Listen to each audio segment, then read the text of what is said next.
All right. Good evening, everybody. Late night crypto talk. Bitcoin Brandon here. Hope you guys have had a good weekend so far.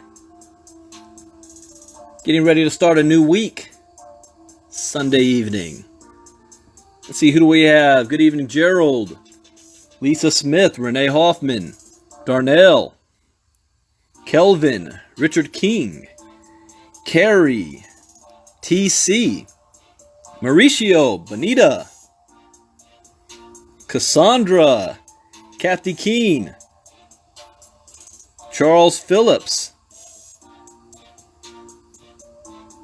Good evening, good evening.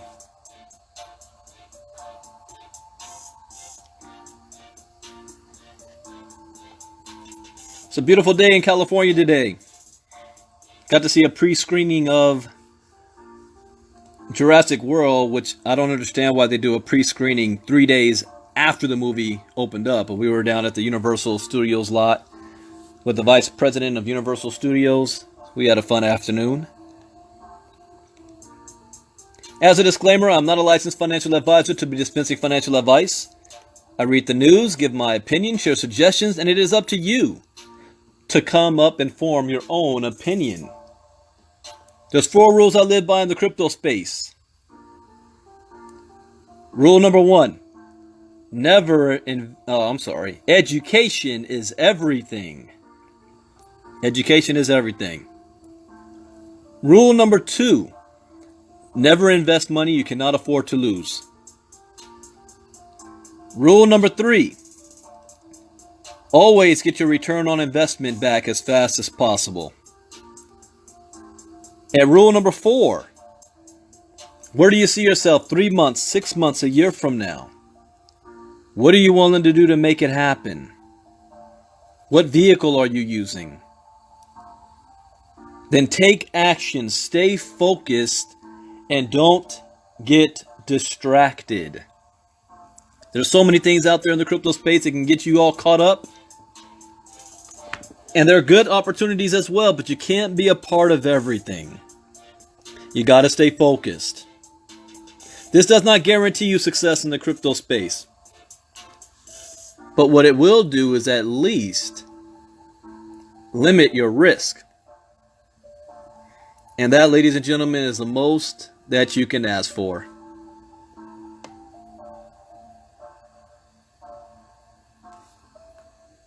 All right. A couple of articles we're going to cover tonight.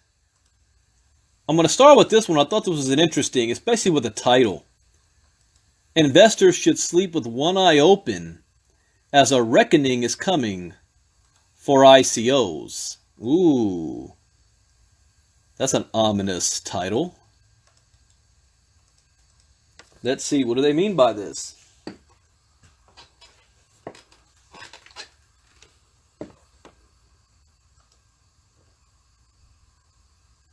Who's the author? Crypto Advocate. Okay. ICOs have been a useful tool as they have led to an explosion of startup companies all around the world, as these companies can raise billions of dollars through this fundraising method. However, according to the president and CEO of BATS Global Markets, CBOE, Chris Concanen, the market for ICOs is about to be hit with a tidal wave of regulations. That might be true, especially with the SEC coming out and declaring what is and is not a security. His expert level advice is important as CBOE is one of the world's largest exchange holding companies, which offers cutting edge trading and investment solutions to investors all over the globe. As a veteran on Wall Street and a longtime member of the crypto community, Concanen understands that if ICOs are defined to be unregistered securities by the SEC, then the SEC may attack industry participants and lawsuits will certainly ensue. In an interview with Business Insider, Concanen explained how he believes the reckoning will come in 2 waves. This reckoning will begin with the SEC investigating and taking legal action against the ICO market participants. Consequently, there will be an explosion of class action lawsuits against the teams behind ICO projects. I agree with that. So who is this Chris Concanen guy? And should we listen to him? Well, Chris is one of Wall Street's biggest crypto enthusiasts and advocates, but is also a financial expert. As a trading expert, Concannon thinks that current investors should stay wide awake through the night, worrying about the uncertainty surrounding the market for ICOs. Chris is currently the president and chief operating officer at CBOE Global Markets. He is personally responsible for CBOE's trading businesses, including but not limited to U.S. and European equities, U.S. options, global foreign exchange, and futures. As the CEO of BATS, Chris showed his worth as he led the company through its successful 2016 IPO, as well as BATS' acquisition by CBOE in 2017. The acquisition created one of the largest global market operators to this date. Considering Chris has more than 20 years of experience as an exchange executive, trading participant, and as a regulator, business professionals all over the world notice him as a global market structure expert. Prior to his contributions as CEO of BATS, Chris was president and chief operating officer of Virtu Financial. He was the catalyst that helped Virtu become one of the world's most influential market makers.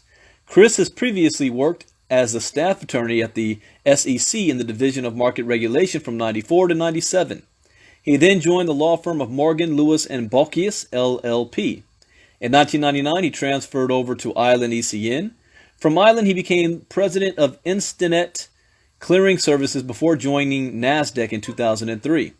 His work experience includes 6 years at NASDAQ as executive vice president. Throughout Chris's career, he has worked with one successful company after another.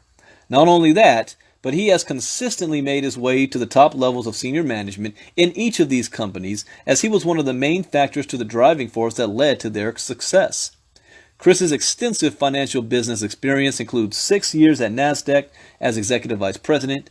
He is a financial expert with over 20 years of experience under his belt, and his advice should not be ignored. I am impressed. Not easily impressed, but I'm impressed with this guy. Starting with the good news, the crypto community celebrated just last week when the SEC stated that Ether transactions would not fall under the agency's regulations. While this is something to celebrate for Ether transactions, the SEC did not give any hint or encouragement for companies to run ICOs. This is a problem, as ICOs have allowed companies to raise billions of dollars by issuing their own token in exchange for Ether or Bitcoin. This ability to raise money for a startup has never been seen before the ICO.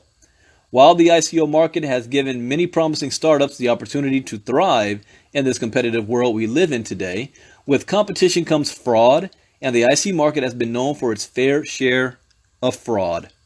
Do not let the fraud blind you from all the benefits ICOs bring to the business world.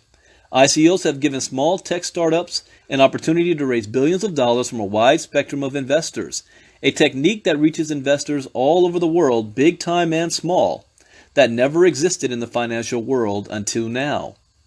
According to the Token Report, just this year, there have been more than $7 billion raised through the popular ICO fundraising method.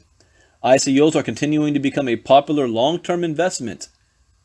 I haven't seen that yet, as they have popularity among 200 crypto hedge funds and are trading in dozens of exchanges around the world. So what's next for the ICO market?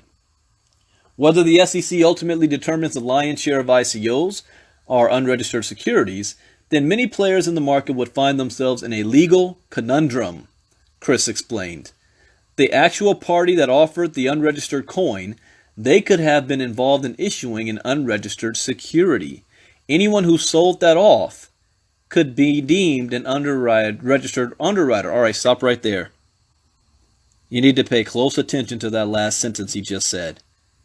Anyone who sold that off, meaning if you bought an ICO coin and the SEC says that was an unregistered coin, and then you turned around and sold your coin for a profit, now they're saying you are selling an unregistered underwriter. That is important, because then the government can come after individuals, not just those who created the ICOs, but those who bought them and sold them.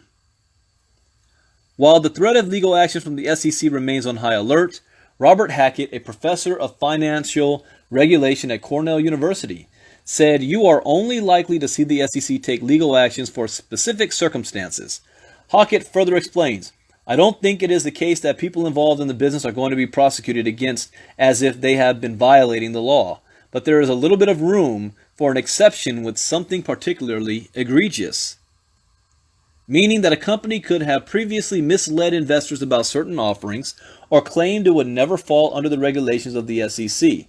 This could lead to severe legal consequences for the company and companies for violating promises. Despite the SEC decision, the story doesn't change much for investors. That's correct, Kathy.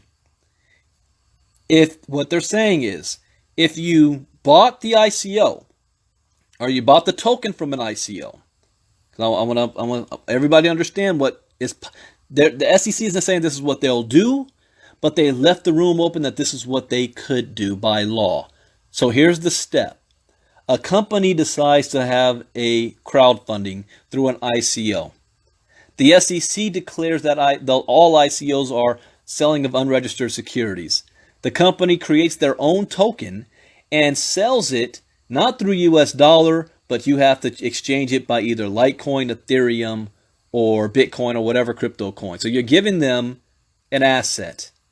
And I see the game that's being played here. Now that the SEC has claimed Bitcoin is not a security, but an asset, they're declaring it real money. So now you're using real money to buy a token that is unregistered.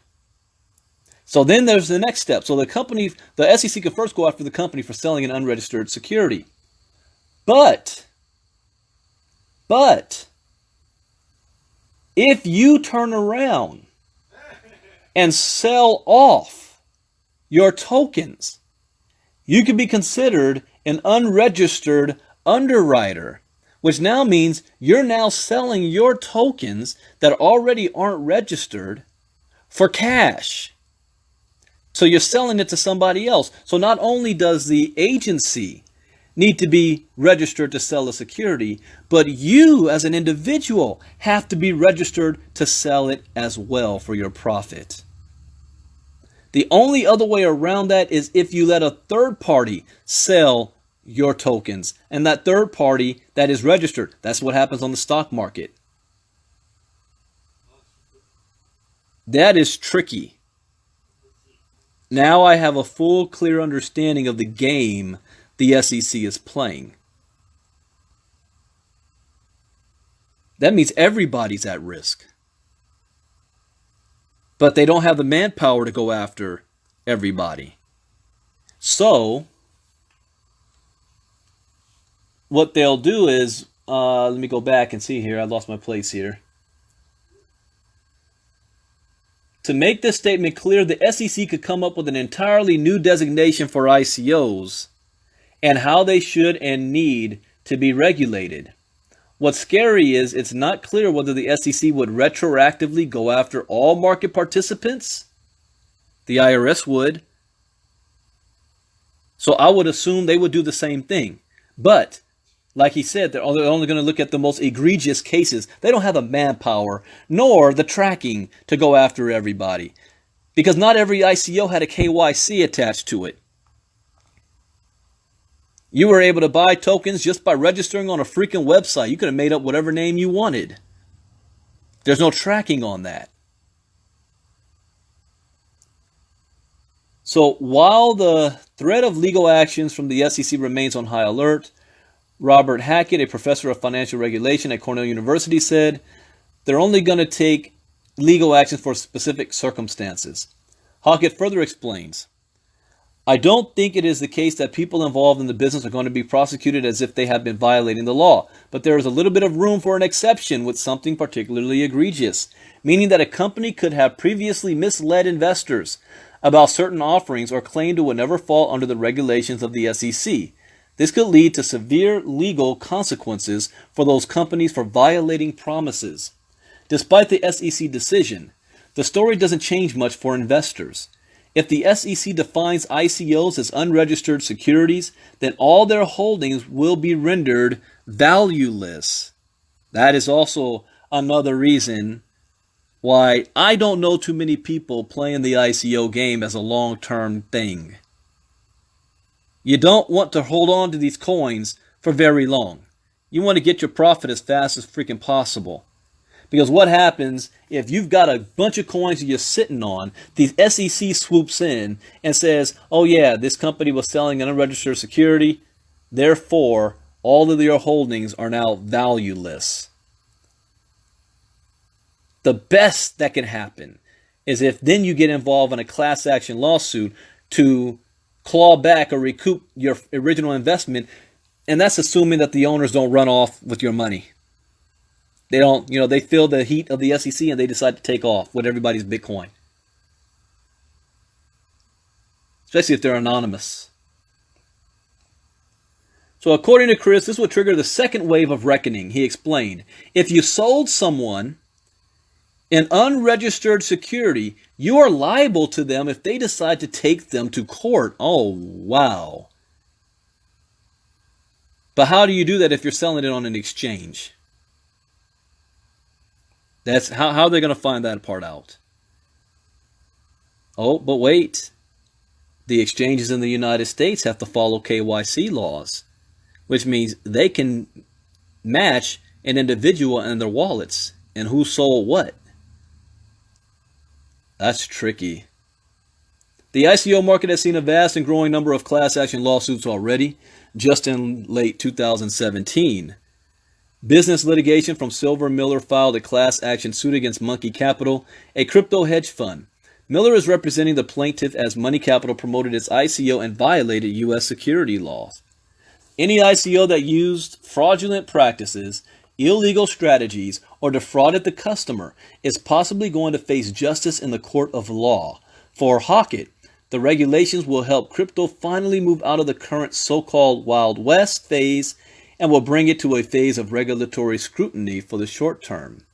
Chris concludes that crypto will suffer the same legal life cycle every new highly popular asset faces. Just as tulips, junk bonds, and mortgage-backed securities have their obstacles, crypto is about to face all its legal obstacles head-on. While the waters are about to get rocky as the regulations and guidelines that will lead to legal actions, when the storm clears, there will be plenty of room for true ICOs to thrive. Only problem I have with that type of statement is you need to separate ICO and then cryptocurrency. Don't lump them together because cryptocurrency survived before ICOs. Cryptocurrencies are going to thrive with or without ICOs. So don't allow the ICO to bring down the whole doggone thing. It's the way the ICOs are doing business. That's not cryptocurrency. They're deciding to create their own coin and sell to you guys in exchange for cryptocurrency. That's the connection. You're giving them your money in crypto, and they can run off with your money because there's no regulation. But now I see what the SEC is doing. They're playing a game of chess here, and they just set everybody up. Everybody screaming, all cheered and celebrating the fact that they said Bitcoin and Ethereum is not a security. But look what they just did. By labeling it more as a commodity or as an asset, and they know the ICOs, people are buying those ICO tokens with Bitcoin, it now falls under the law just as if you were buying it with US dollars. It was a setup. And he is absolutely correct. A reckoning is coming. It's like the Wild Wild West. When the bullets start flying, you better take cover because we don't know how this is going to play out. And if they decide to say, you know what, now that we got the ICO owners, how many people out there also sold this token for a profit? Are they registered or not? And they start coming after people. That's scary. So I learned something new reading that article. I actually understand the game plan of what the SEC is up to now. I get it. This guy's a genius. All right, next article. Winklevoss twins. If you never heard of them, What was the name of that movie with Facebook? The Social Experiment, I think. That they sued Mark Zuckerberg for stealing their idea to create Facebook. Well, they're also the world's first cryptocurrency billionaires that's recorded. So let's see what they are up to now. Famous cryptocurrency duo Tyler and Cameron Winklevoss have successfully registered yet another patent related to crypto investment with the U.S. Patent and Trademark Office. I just have a prediction to make. I think these brothers here, also Mike Novogratz, these guys are going to end up being some of the richest people in the world in the next 5 to 10 years. Anyways, the new patent, which was announced on the USPTO website on June 21st, is related to the creation of exchange-traded products linked to the digital assets. BTC Manager earlier reported that the Winklevoss twins have racked up a slew of patents related to the Gemini exchange, which they own. It is also in line with their stated ambition to create a Bitcoin exchange-traded fund, an ETF. While the broader goal of creating an ETF has not quite materialized for the duo, the patents they have granted recently make up a crucial part of the strategy toward building the framework for the ETF. Officially awarded on June 19, 2018, to a firm called Winklevoss IP LLP, the patent describes a framework for providing an exchange-traded product holding digital math-based assets. Both Winklevoss brothers are listed as inventors on the patent alongside Evan Lewis Griebel, Kathleen Hill Moriarty, and Gregory Elias Cithalis. Isn't that a lineup there? Just look at the nicknames here. You got the Winklevoss brothers with Louis Griebel. We got Moriarty, and we got Elias. In addition to detailing the operational framework of the proposed ETF, the patent lays out the issuance process for shares linked to the ETF. It remains unclear exactly how or when it stands to attain any real-life application for investment purposes. The description of the patent in the notice published reads in full. Now, here's some nerd talk here. Systems, methods, and program products for providing an exchange-traded product holding digital math-based assets are disclosed. Shares based on digital math-based assets. What do they mean, digital math-based assets? May be created using one or more computers by determining share price information based upon quantities of digital math-based assets. They've already said this word 3 times, and it's only been 2 sentences. Math-based assets. Electronically receiving a request from an unauthorized participant user device to purchase a quantity of shares, electronically transmitting a quantity of digital math-based assets. 4 times is mentioned. To one or more destination digital asset accounts for receipt of the digital math-based assets. Somebody trying to tell me something? That's a phrase I need to remember. Digital math-based assets. Interesting way to phrase that. What is their investment strategy? After achieving fame as the first Bitcoin billionaires, when their $11 million investment in Bitcoin multiplied in value more than 100-fold, the flamboyant crypto investment evangelists have continued to make bold predictions of the crypto market, and they also continue to bet heavily on selected crypto assets. Recently, their strategy has morphed into a more of a 49er approach, building and trading in solutions and surrounding trade of cryptocurrencies. The latest patent names a long list of cryptocurrencies it is designed to work with, indicating that they intend to continue with this picks and shovels mass market approach, rather than making hefty, narrow bets on individual cryptocurrencies. It is also the 7th intellectual property patent related to blockchain and cryptocurrency trading that the brothers have taken out between December 17th and June 2018. In 6 months, they've already come up with 7 patents. What do they know? Interestingly, in March 2017, the SEC vetoed an effort by the Winklevoss twins to list an ETF tied to Bitcoin, stating that in the interest of protecting investors and the general public, it could not prove sufficiently that the ETF would not facilitate fraudulent and manipulative practices. Yeah, that didn't stop them. You got to keep a close eye on what they're up to. All right, let's see. What else do we have here?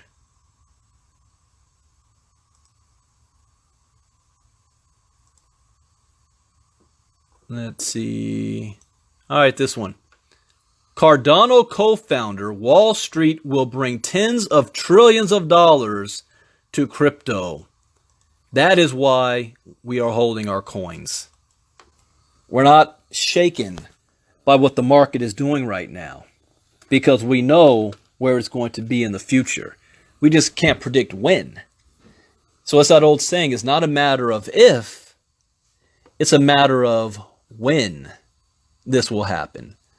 So what is a Cardano co-founder? And I've been bullish on Cardano since January. Now they've got some issues and problems, but that is actually a coin I'm holding long term. And I still believe that at the end of the year, they're going to have the biggest growth as far as percentage wise of all the altcoins.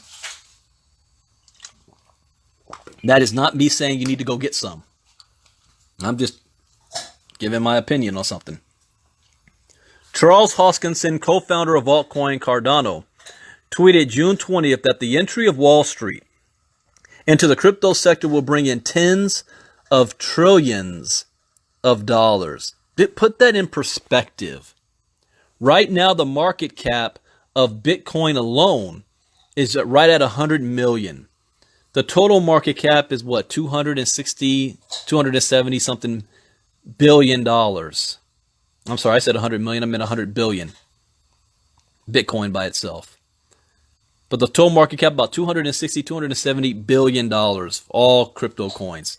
At its height, it got up almost to 900 billion in December. But this guy's talking about tens of trillions. Somebody's going to get rich. Is it you?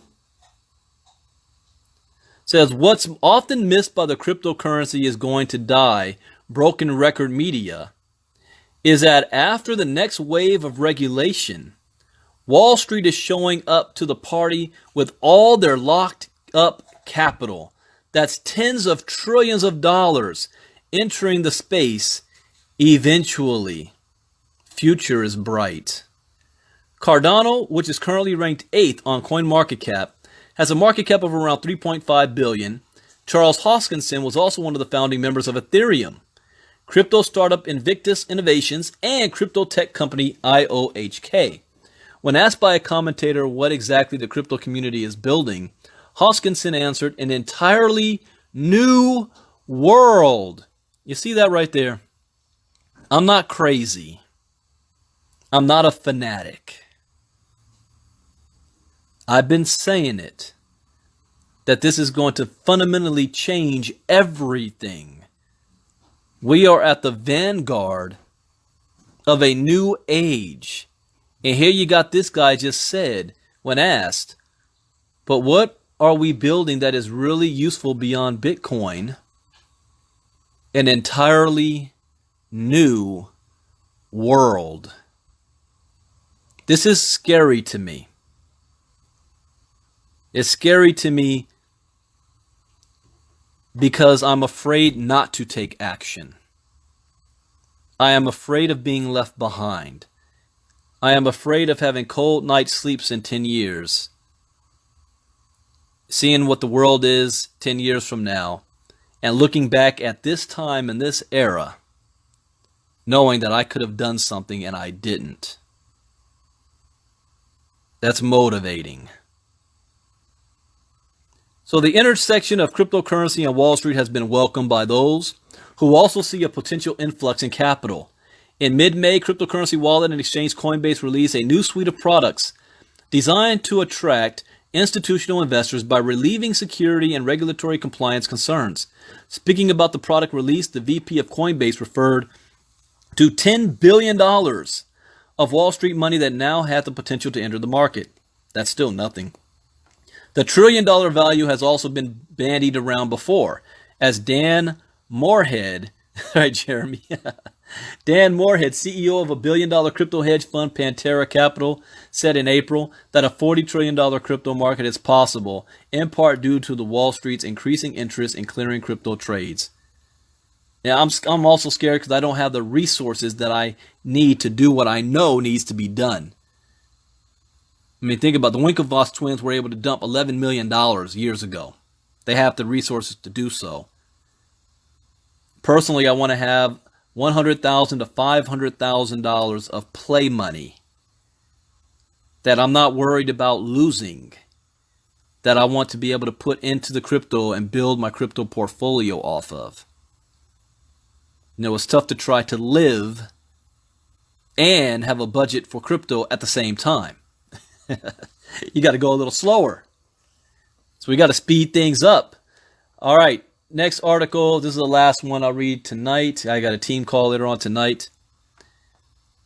John McAfee just survived an assassination attempt. Come on, John. I think I kind of covered a little bit about this last night. This is exactly why I do not want the media, in an attempt to label John McAfee as the face of crypto because he wants to run for president.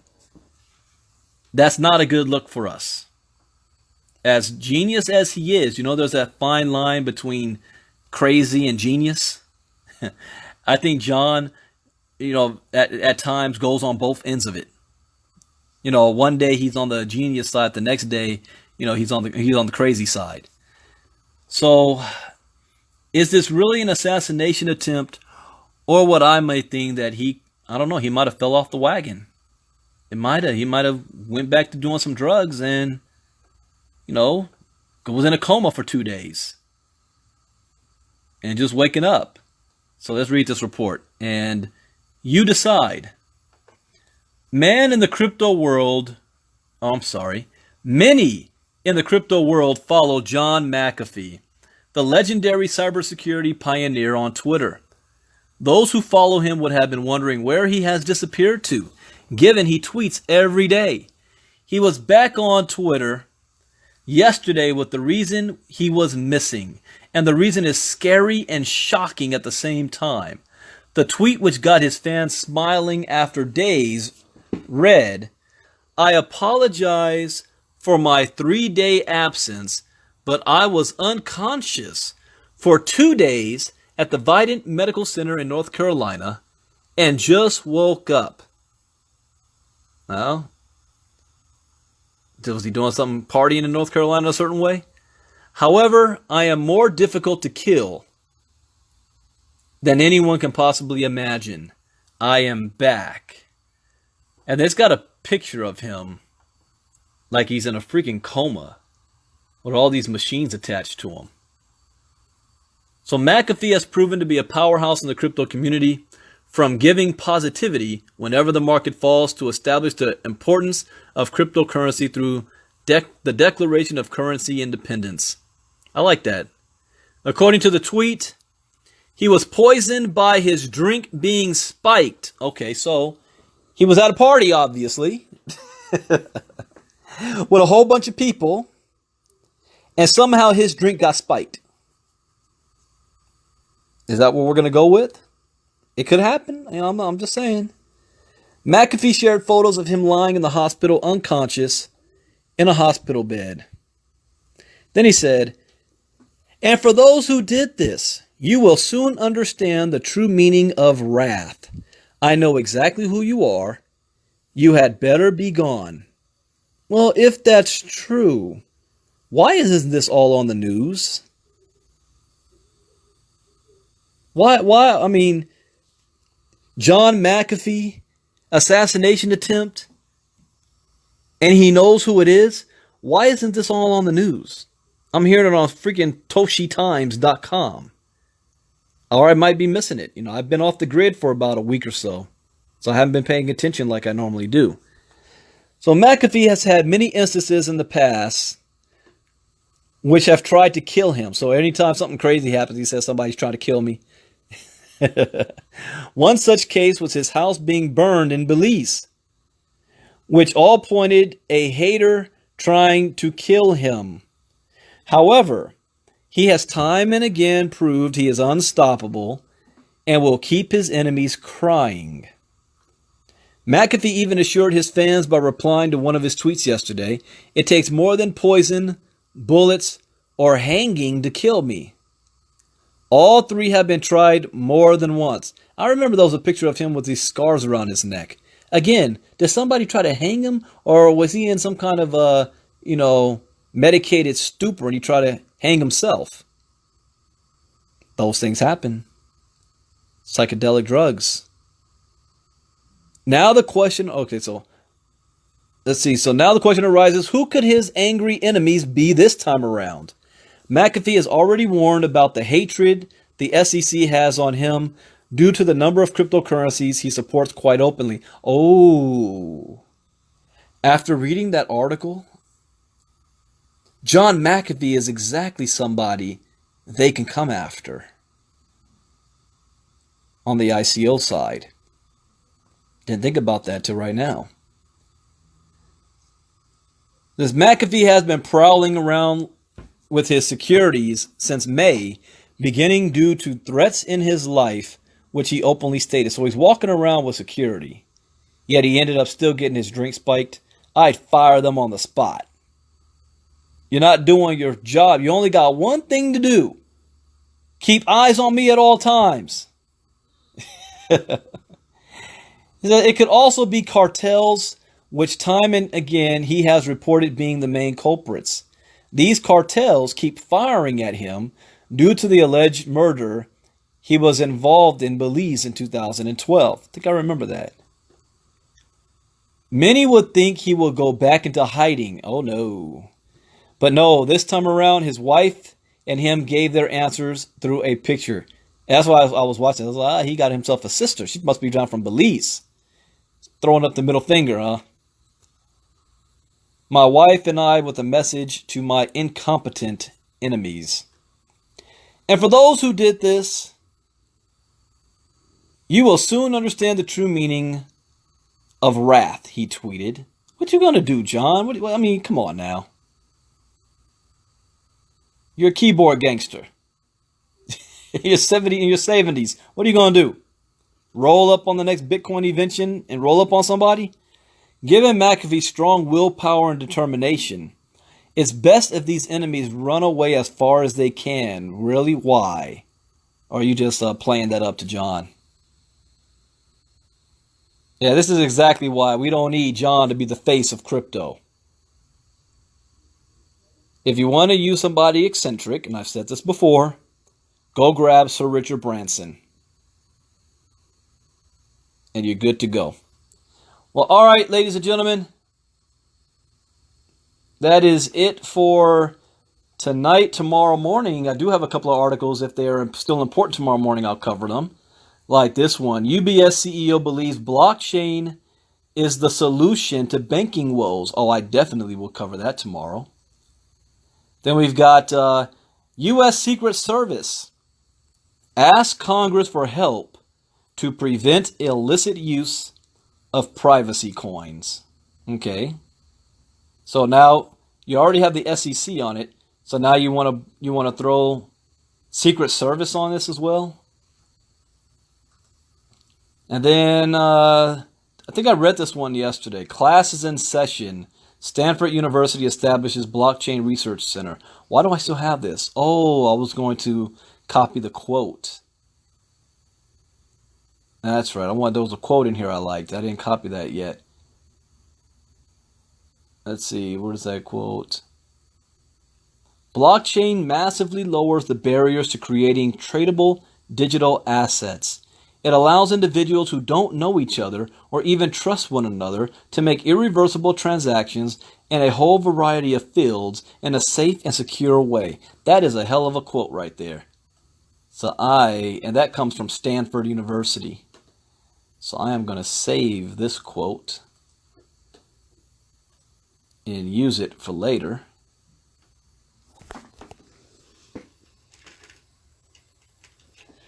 So that's it, ladies and gentlemen.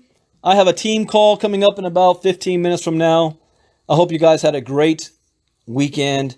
I strongly encourage you to get educated as much as possible. If you're not already a part of Cryptogenics, you don't have the time to go to Google and YouTube, get our products so you can learn the basics of what cryptocurrency is all about. Not because you want to make money, but because you want to survive. And that's the world we are about to live in now. If you want to survive and thrive, you better have more than just a basic understanding of cryptocurrencies. Or you have another choice. And you want to know what that other choice is? That other choice is you wake up tomorrow morning at the butt crack of dawn.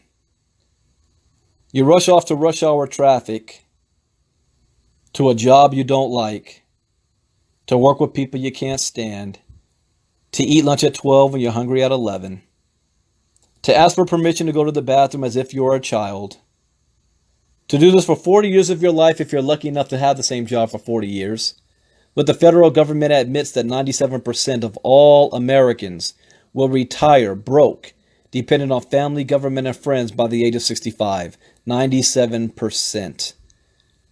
No more savings, no more retirement, no more 401k. Your house is a liability and not an asset. And you have nothing to show for it over your life. That's your other option. So take action and get involved with the fastest growing and most disruptive industry this world has ever seen since agriculture. Get in the game. And I will post in the chat box because my team call has, I don't have it memorized. So let me get this info. Did I post this here? Oh, I sent the email blast out to the team. That's right. So I will put this right here. We go.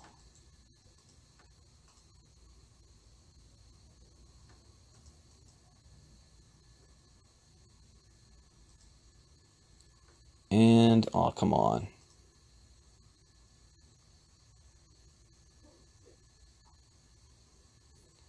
Pressing too many buttons too fast.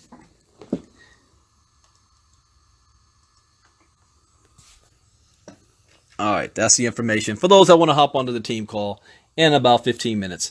All right, everybody, have a great evening. I'll see you all tomorrow morning, early morning crypto talk. Bitcoin Brandon out. God bless. Bye-bye.